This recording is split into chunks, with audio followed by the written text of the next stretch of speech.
Content warning. This video contains discussions about sexual violence. If you believe this would likely trigger a negative psychological episode, please stop the video now.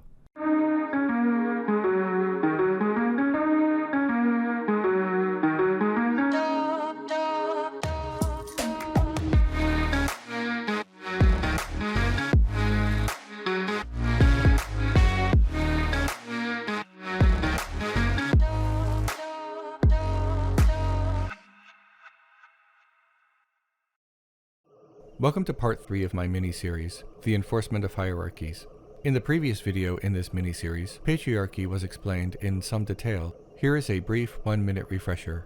Patriarchy is a social system in which men are granted greater privileges over other genders, historically women. Patriarchy had its origins in scarcity between rival tribes, the exchange of women, and ownership of women as the first institutionalized form of slavery. Sexual dimorphism is the condition of sexes having different physical characteristics. Cisgender men, on average, are taller and have broader shoulders than cisgender women. According to Gerda Lerner, women would be more easily coerced, most likely by rape. Once married or mothers of children, they would give loyalty to their children and to their children's relatives. This was, in fact, the way slavery developed historically. The size of the body and the shape of genitalia allowed men control over women. When early cultures developed agriculture, men were given the potential for wealth and status, and women were not. For centuries, men prevented women from gaining positions of power or education. This was done through laws, wealth, and force. Not every culture followed this pattern, but enough did for it to formalize and calcify as an entrenched social system. There is no difference in general intelligence or capacity between men and women, only the historical subjugation and refusal of education until very recently and still not everywhere. Today, patriarchy is something learned through exposure and exists in both explicit and implicit biases, consciously and unconsciously, respectively. Exposure to a male-centered society conditions this bias. All genders participate, but only men receive special status at the apex of the gender hierarchy.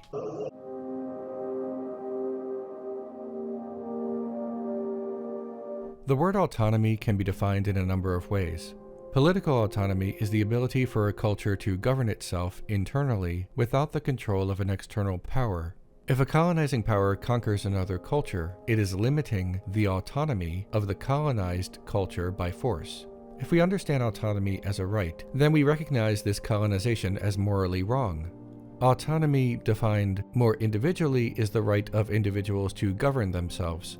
Our laws, morals, and beliefs revolve around this autonomy. We consider it wrong for an individual to, say, kidnap another person because it violates the autonomy of the other individual. It does not matter how much the individual committing the act wants to do this, and it does not matter if the individual committing the act believes it is right to do this. The autonomy of the potential victim is a moral barrier in which the individual committing the act may not cross. Life is not always as black and white as this, and questions like, when is it right to use violence to defend ourselves, are asked all the time.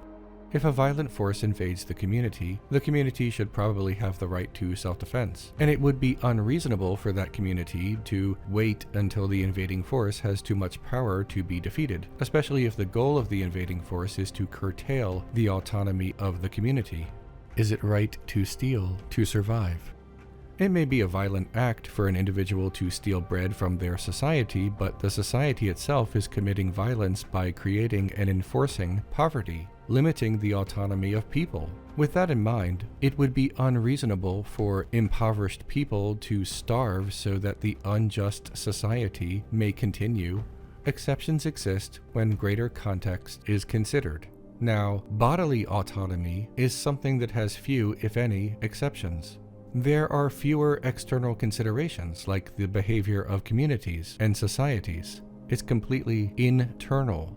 If we agree that conquering a culture through colonization is morally wrong, we might use that same moral judgment to claim that invading and colonizing someone's bodily autonomy is also wrong.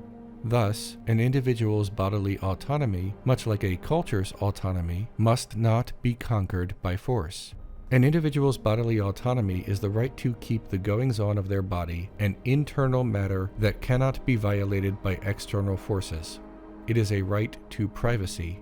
It does not matter how much or how sincerely an external force believes it should control another body. The personal judgment of that external force, even if that judgment is made in good faith, is still not relevant enough or powerful enough to override that autonomy. That judgment is too external, and bodily autonomy is completely internal.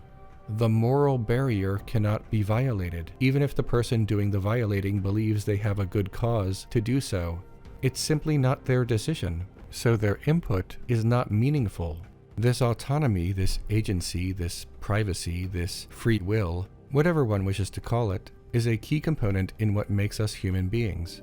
It separates us from that which does not think and does not have agency. If we believe this, we might also believe that to violate this bodily autonomy is dehumanizing. Without autonomy, we are things and not people. We are slaves to more powerful masters. To treat someone as though they have no autonomy is to treat them as a slave or a thing, but never as a person. Keep this in mind, as it will be relevant later. Even though we wish to believe that we are living in a modern world that respects modern choices and modern autonomy, women are faced with ancient, antiquated notions whenever they choose to assert that autonomy. For instance, if a woman tells people she does not wish to have children, some will support her, being modern people, but a great many will admonish her, make her feel like less of a woman, or tell her that she is being selfish. Another woman, a mother, might even bring up her choice to be a mother and her joy being a mother as evidence that should override the woman's autonomy. The woman will be told, "What if everyone didn't have children? Society would end in a generation," as if this extreme and nigh impossible scenario is in any way related. Less people are having big families, but not everyone is deciding en masse to end humanity. A woman choosing not to have children has no bearing on anyone else having children. If someone trains to be a firefighter, nobody says, "What if everyone wanted to be a firefighter? Nobody would do any other jobs and society would collapse." It is simply not relevant. More importantly, even if it were, it still does not override the autonomy of a grown adult who can make her own decisions. Even if a woman choosing not to have children did have negative consequences for society, she still does not have to sacrifice her bodily autonomy in service to that society, particularly a society that does not respect her bodily autonomy. To claim otherwise is to dehumanize her, to make her an instrument, something that must be controlled by society. That her role is to breed instead of living her own life. It's simply none of anyone else's business. No amount of "what about that?" should ever be enough to override the autonomy of a human being. Men are encouraged to have children as well, but it is not with the same frequency, nowhere near with the same severity, and without the same legislative mandate. Men are sometimes even discouraged from having children, usually by other men. It is simply not the same. Watch two people say, "I don't ever want to have children" on social media. One man and one woman with a similar amount of followers, and see the different responses. Also, the woman will often receive far more threats of sexual violence to correct her misbehavior. To summarize, autonomy is the capacity or right of self-determination. It is foundational to our rights as individuals and our moral considerations. Morality can be complicated by greater context and external factors, but bodily autonomy is so internal and so personal that external factors should rarely, if ever, be considered. The violation of bodily autonomy is so egregious that it is dehumanizing. Social hierarchies grant greater privileges to those at the apex of the hierarchy and subsequently limit the freedom and choices of those lower on the hierarchy. Patriarchy limits the autonomy of other genders, specifically and historically the bodily autonomy of women. Hierarchies are about control, and the enemy of control is autonomy.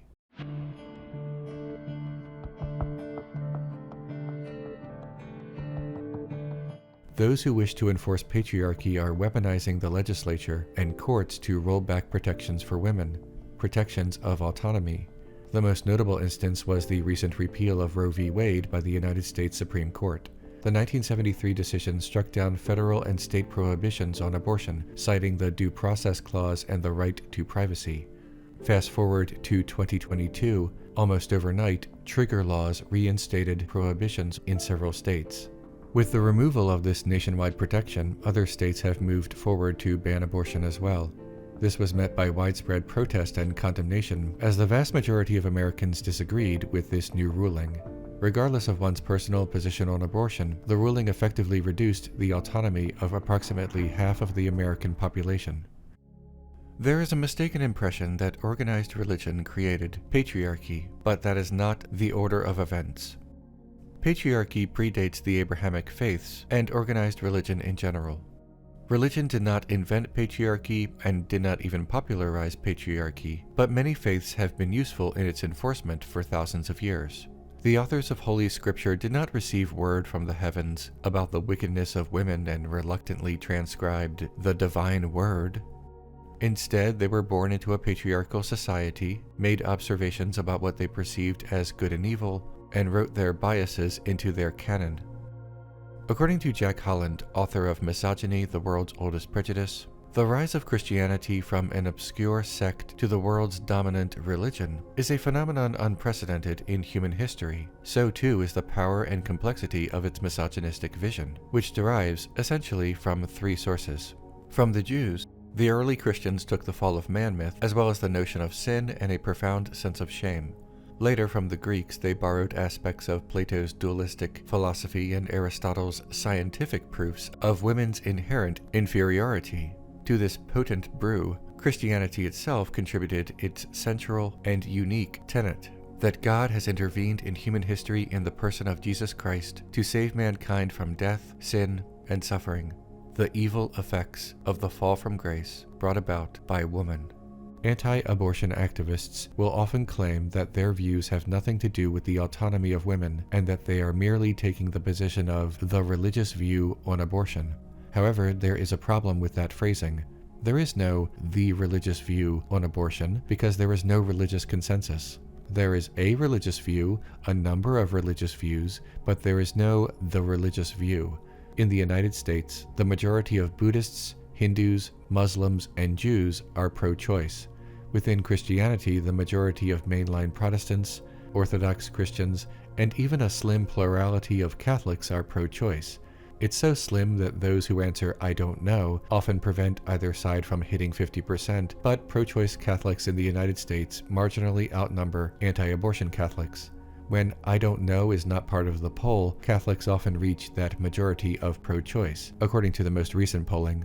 Only evangelical Protestants contain a significant majority of anti-abortion adherents, as well as very small subsets of Christianity like Mormons and Jehovah's Witnesses that make up approximately 2% and 1% of Americans respectively. This is not simply a matter of polling the average adherent either. These are beliefs held by clergy and leaders within these faiths. Within the Abrahamic faiths, abortion is more permissible than many Christians might suspect. Judaism advocates for the right to safe abortions. Even Orthodox Judaism allows abortion in the first 40 days. This right is important to the Jewish people as it is often permitted by rabbinic law in the case of great need. And most modern Jews accept that determining this great need is the domain of the Jewish woman and not a secular government. Islam allows abortion for as much as 120 days. Baha'i faith has no formal restrictions on abortion. Different Christian denominations have differing views, including some that are explicitly pro-choice in their canon law and policy, such as the United States Presbyterian Church, the Episcopal Church, the United Church of Christ, United Methodist Church, and more. Outside of the Abrahamic faiths, Unitarian Universalism strongly defends the right to safe abortions. Sikhism does not explicitly oppose or endorse abortion, but most Sikhs in the United States are pro-choice. And there are dozens of other variations and nuances among dozens of other religions. Socially conservative Christianity's the religious view is that at the moment of human fertilization, God grants a soul to the zygote, as well as protected status. Describing the anti-abortion position as merely religious and not Christian benefits Christian anti-abortion activists. It obscures the origins of this perspective, socially conservative Christianity, because this perspective is not widely held by other religions in the United States or other Christians in the United States. It communicates to people that if you are religious, you should also be anti-abortion, which is simply demonstrably untrue. Those who more explicitly say that being anti-abortion is the Christian view are still being duplicitous. It is much more common for a Christian in the United States to be pro-choice. The no true Scotsman logical fallacy of, well, they're not real Christians to me, is not sufficient to change this inconvenient reality for Christian anti-abortion activists. Pro-choice and pro-life Christians are all Christians, and you don't get to tell a Christian that they're not a Christian because you are not the arbiter of that criteria. A far greater indicator of pro-choice and anti-abortion perspectives is political ideology, not religion. Remember that. It's going to be important later. In the United States and other nations in which Christianity is the most common religion, the religious view on abortion is euphemistic for Christian supremacist view on abortion. Christian supremacy, or Christian nationalism, is the belief that Christianity must have a dominant role in social and political life. It is also the movement to codify socially conservative Christianity into law, regardless of the faiths of non-Christians in the nation and the objections of more modern Christians. If a movement cites their religion as the primary motivator and justification to change a secular law, the implication is that their religious beliefs should override both the religions of others and the secular concerns of others. It is inescapable that such a conviction implies that Christians have the right to codify their religion into secular law, but other religions do not. Therefore, it is not simply a religious view, but a supremacist view. In this case, it is a Christian supremacist view because it seeks to use a socially conservative Christian belief to override a secular matter. Any counter-argument of, well, I think this is a Christian nation, is itself a Christian supremacist statement, because the implication is that there exists a hierarchy of religions, with Christianity at the top, that must be enforced.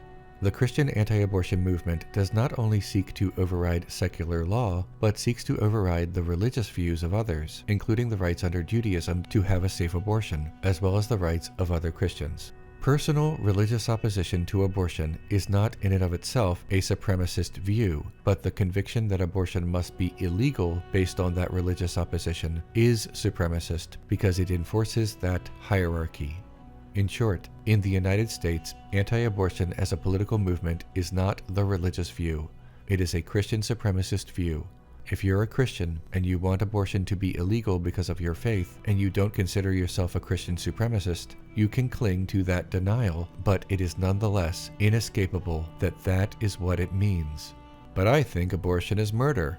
Okay. You can believe that, but if you are using a hierarchy of religions to make that belief the law for everyone, you cannot hide from that label because that's what you're actually advocating. If the label of Christian supremacist makes you too uncomfortable, think about why that is.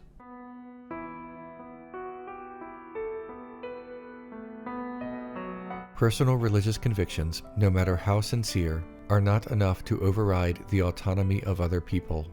It must be noted that these convictions are a manipulation of powerful politicians who primarily view their own anti-abortion convictions as a method of control, not deeply held religious convictions. Abortion has existed for thousands of years, and only in the last 100 years or so have Christian denominations so openly declared that it is against their faith. According to Jane Kirby, author of Fired Up About Reproductive Rights, we usually think of the decriminalization of abortion as a recent phenomenon, but in many places it is actually its criminalization that is new. Previously, midwives and other healers had provided abortions and birth control techniques with little legal interference. Britain passed its first anti-abortion laws in 1803. Abortion was criminalized in France with the introduction of the Napoleonic Code in 1804. Abortion was made illegal across all Canadian provinces in 1869 and all U.S. states by 1880. It wasn't until 1869, after many places had enshrined anti-abortion policy in law, that Pope Pius IX declared that the soul enters the human at conception. These were political decisions first, and the Church piggybacked off these decisions. Prior to this surprising announcement, abortion was a common occurrence for Catholics, and the ensoulment of the fetus was an unsettled matter in the Church. St. Thomas Aquinas believed that the fetus did not receive its soul until 40 to 90 days after conception. The overwhelming majority of abortions occur within the first trimester to this day, which would place Aquinas' views more or less in line with the average moderate pro-choice voter in the United States, whether or not he considered it a sin. And the Protestant denominations had varying views throughout the next century and today. In short, the Church did not inspire 19th century anti-abortion laws. Instead, 19th century anti-abortion laws inspired the Church. It allowed the Church to exert more control over its population. So, what were the political motivations in the 19th century that led to the anti-abortion movement, and how do these motivations relate to autonomy today? In 19th century United States, abortion was legal, except in small pockets of the country. Women seeking an abortion were often referred to another woman to perform the procedure, sometimes a doctor, sometimes a midwife, but generally someone knowledgeable in these matters. This created competition for physicians, male physicians. Medical schools did not accept many women, and men wanted to keep it that way. The American Medical Association formed in 1847 and immediately began to campaign to criminalize abortion nationwide to put the midwives out of business. They also campaigned to prevent women from becoming obstetricians. These self-serving campaigns had limited success at first, but something happened to change the minds of lawmakers in the 1860s, and it wasn't the Catholic Church. In 1865, the 13th Amendment to the United States Constitution abolished slavery, except in cases of prisoners, and newly freed Black Americans in the South were no longer under the strict population control of white slave owners. Fears about growing Black birth rates, growing immigrant birth rates, and declining white birth rates convinced both the public and lawmakers to take the American Medical Association seriously. White women seeking abortions needed to be controlled, their autonomy removed, in order to populate the United States and retain the white majority. The association listened to a physician named Horatio Storer, who demanded that women, particularly white Protestant women, give birth more often. He believed that marriage without children was essentially legalized prostitution and that a woman's duties were marriage and childbearing. According to James C. Moore, author of Abortion in America, the writings of Storer and others, who publicized a sharp decline in the number of native-born schoolchildren relative to the number of immigrant schoolchildren, and the active efforts of the Maine Medical Association after the Civil War, prompted the Maine Conference of the Congressional Church in 1868 to appoint a committee to study the alleged prevalence of pre-infanticide. In 1873, his efforts took shape as the Comstock Act banned access to information about contraceptives and abortion. Anti-abortion laws soon followed. These facts are not often discussed in mainstream discourse because they reveal too much about the true purpose of restricting abortion access, which many conservatives do not want, and they reveal too much about patriarchy, which many men of all political stripes do not want. According to Catherine Colbert and Julie F. Kay, authors of Controlling Women, anti-abortion activists do this by narrowing the debate around abortion to women's rights versus fetal rights, and demanding fair coverage of both sides of the debate of this controversial issue. The fetus, propagandized as a baby, will always appear more innocent, annihilating the rights of the mother. But that is not what the abortion issue is really about. The idea that the abortion issue is a debate about when life begins is part of a ruse. It is a question inserted into the discourse that demands attention and is framed as the question of the debate, because those who asked the question know that the people, or the voting bloc, already had their answer taught to them at Sunday Mass. It is not a question to inspire debate. It is a question to eliminate debate. Abortion is about autonomy. In this case, bodily autonomy. Do you believe people have a right to bodily autonomy? Yes? Then you should be pro-choice. Anti-abortion activists counter with, what about the autonomy of the fetus? But even if you believe an unthinking fetus has equal autonomy as a grown human being, that still does not remove the equal autonomy of the woman. But that's still not really the point. To better prove the point that this is not about when life begins and is instead about autonomy, let's remove the question of the fetus's debatable status and replace the fetus with a grown human being. If, by some quirk of science fiction or fantasy, a fully grown 20-year-old man were to force its way into my body in some David Cronenberg body horror scenario, I still believe that I should be able to deal with this matter in whatever way I see fit. I don't know what I would do, or necessarily what is the right thing to do, but I still do not believe that 9 unelected strangers, or anyone else for that matter, should be able to override my judgment in this scenario, a scenario that is none of their business. It's happening exclusively in my body and not theirs. Bodily autonomy is a human right. Your moral concerns might be meaningful to you, but they are still your concerns about my body, and you don't get a vote. I'll explain it another way. People raise their questions about the morality of abortion. When does life begin? What about this? What about that? But these moral questions, and your answers to these questions, exist on the other side of the moral barrier. In order to be the one to ask the question and enforce the answer, you would have to cross the moral barrier and violate the body of a human being. The questions and answers are over there, and you are over here on the other side of the moral barrier. You cannot violate a woman's body to achieve your moral goal because you cannot cross the moral barrier to reach it in the first place.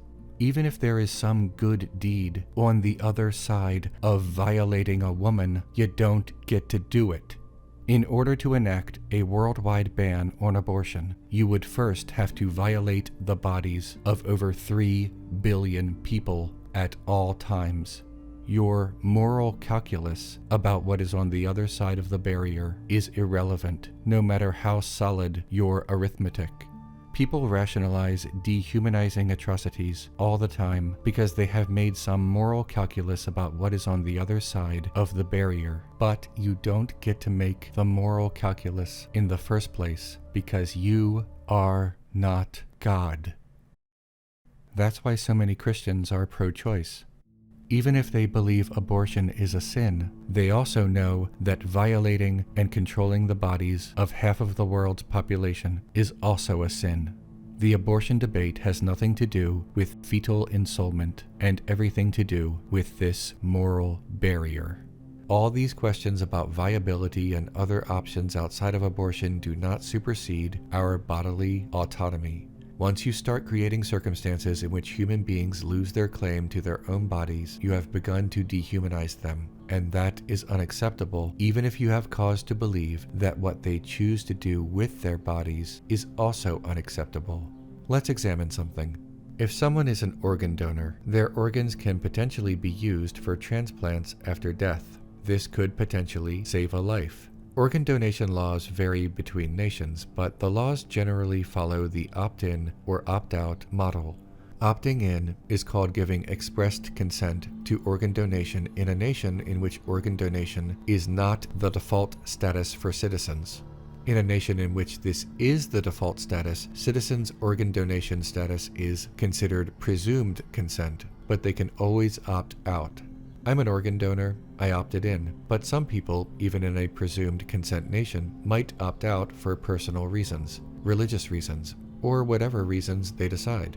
In either model, citizens cannot have their organs taken without their consent, even after death, because the state granting itself that power would override the bodily autonomy of human beings.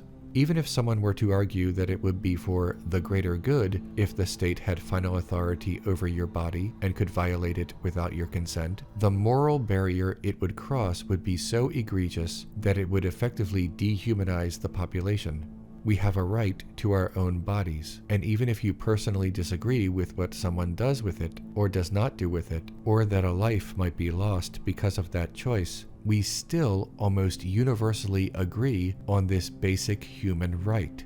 So, if we agree to all this, how can anyone possibly believe that a woman should have less bodily autonomy than a corpse? Pervasive patriarchal attitudes come into play, as the mother is seen as violating her traditional role by not accepting motherhood. Even if one does not consciously see their opposition to abortion this way, it is still an unconscious factor nonetheless. The implicit bias of patriarchy has been consistently proven, and this bias finds its way into the moral calculus of abortion. Remember the instance of a woman declaring that she does not wish to have children? In that instance, the woman is not pregnant and not seeking an abortion, but the opposition to this remains the same. In both cases, the common denominator is a woman not wanting the child. If there is similar opposition to the non-abortion version of this, then we might conclude that the primary motivator in the opposition to abortion has little, if anything, to do with the practice of abortion itself, and more to do with either the conscious or unconscious denial of women's autonomy. If the anti-abortion movement were actually about the practice of abortion and not women's autonomy, then anti-abortion activists would not be trying to remove access to birth control medication too.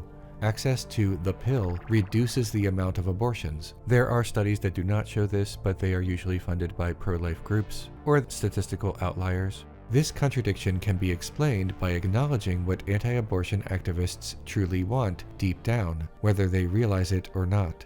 Anti-abortion activists want to remove access to birth control medication because this serves their actual goals: removing women's autonomy, increasing the birth rate for certain demographics, and reinforcing the traditionalist hierarchy of genders. There is no mass movement to abolish vasectomies. There is no mass movement to abolish condoms. This is because the autonomy of women is considered a reasonable sacrifice, whereas the autonomy of men is considered an unacceptable sacrifice. The implicit bias of patriarchy has brainwashed the masses into viewing women's autonomy as less significant than the autonomy of men, the autonomy of corpses, and the stability of the patriarchal society. It is not a coincidence that opponents of abortion, even women who oppose abortion, almost uniformly have traditionalist perspectives common among those who have accepted a patriarchal condition of society. Some of them have sincere beliefs, but whether they realize it or not, these beliefs are often activated by unconscious exposure to male-centered society and manipulated by conscious efforts of politicians and other authorities. It's the same playbook as the 19th century AMA campaign with the same desired results. This is what it's all about, and this is what it's always been about: the control of bodies, the exchange of women, and the violent enforcement of a hierarchy of genders, patriarchy. This social system has never truly been reformed. It has only adapted over time. Join women's movements in your area, show up to marches and demonstrations, donate to national abortion funds, start a dialogue with people in your life, do other stuff, whatever it takes. A protest that is agreeable to the oppressor will not end oppression.